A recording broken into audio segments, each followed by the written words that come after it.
You know this song, right? I mean, of course you do. It's one of those tunes that just feels like it's always been a part of the air. But what if I told you this incredibly catchy Elvis hit is way more than that? That it's actually an absolute masterclass in songwriting and, well, emotional design. Today, we're going to peel back the layers of Return to Sender and find the hidden genius packed inside. Just listen to those words for a second. It's so direct, so official, right?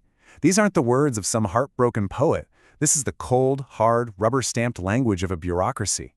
And that, right there, brings us to the big question we're tackling today. I mean, how did that happen? That's what we're here to figure out. Because this song is so much more than a great melody, it's this perfect, miniature emotional drama. It's a story about a total communication breakdown that, as you're about to see, feels more relevant now than ever before. So let's do this. Let's break it down layer by layer. Okay, so layer one. This is all about the song's central idea, its big concept. It does something brilliant. It takes the totally mundane, procedural world of the post office and turns it into the stage for a story of pure romantic pain. It's the bureaucracy of heartbreak. And this, right here, is the key.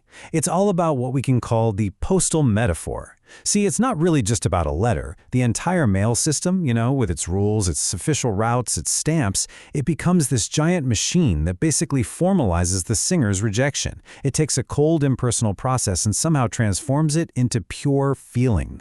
And this is how the singer gets trapped. He is stuck in this brutal, frustrating loop. He keeps reaching out, keeps trying to make that connection, but the system itself just keeps spitting his efforts right back at him. So the song isn't just about one single event. It's about the torture of that repetition, this feeling of being completely emotionally blocked, made real by that returned envelope in his hand. Now what's so cool here is this collision you get. On one side you have this cold, procedural, almost robotic language, and on the other you've got the raw, personal pain of a love story. When those two things smash together, you get this incredible mix of humor and real pathos. It's kind of funny, but man, it also really, really hurts. So let's peel back another layer and see how this all builds. Because the song's other great contradiction isn't just in the words, it's between the words and the music itself. And this is where we find this amazing feeling of comic pain. And let's be honest, the story itself is just deeply humiliating. I mean, think about it. He's trying to connect, and he just keeps getting this very public, officially stamped notice of failure delivered right to him. His private feelings have been made public.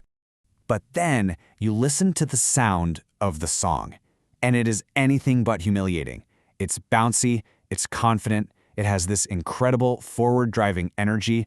The music absolutely refuses to feel sorry for itself, which just creates this amazing tension. So what we have is this fantastic tonal split. The story is saying you're stuck, you can't go forward, but the music is just pushing ahead, full of momentum. That super brisk tempo and, Elvis's impossibly charming delivery, they stop the song from ever becoming pathetic. The performance takes all that pain and just turns it into this kinetic, absolutely irresistible piece of pop. Okay, so for our third and final layer, we got to zoom out a little bit. To really, truly get this song, we have to understand the world that it came from, a world of analog communication and the giant Hollywood machine. Back in the early 60s, a letter was a thing. It was a physical object that carried real emotional weight, and the time it took to travel, that built-in delay, it created so much suspense. A returned letter wasn't just a missed call, it was a tangible archive of failure that you could literally hold in your hand. It had a finality that's just so different from a bounced email or a text that goes nowhere. And the song itself was born from a very specific system, the Hollywood Elvis machine. It was actually written for the movie Girls, Girls, Girls by these two professional hitmakers, Otis Blackwell and Winfield Scott. This wasn't some passion project. The studio system demanded songs with super high-efficiency concepts, ideas you could grasp in a single line. Return to Sender, it's just a perfect example of incredible, sharp craft thriving under immense commercial pressure. So let's bring all these layers together. We've got this bureaucratic metaphor, a brilliant clash of tone, and this really specific historical context. But why does this 60-year-old song about the mail still feel so powerful? Why does it still deliver? Here it is. This is the core takeaway. And it's actually pretty simple.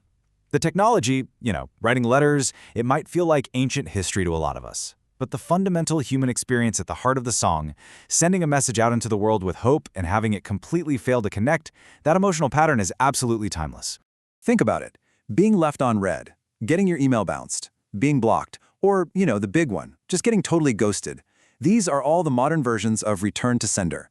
The technology has changed for sure, but that feeling, that emotional gut punch, is identical. This song gives us a surprisingly perfect language for a kind of rejection that we all, unfortunately, still understand. And that leaves us with one last thing to think about. Return to sender turned the post office into an emotional machine. And it makes you wonder, what about our world today? From social media algorithms to DoorDash notifications, what are the everyday systems in our lives that are secretly shaping our feelings and telling our most personal stories? The real genius of this song is that it reminds us to look for them.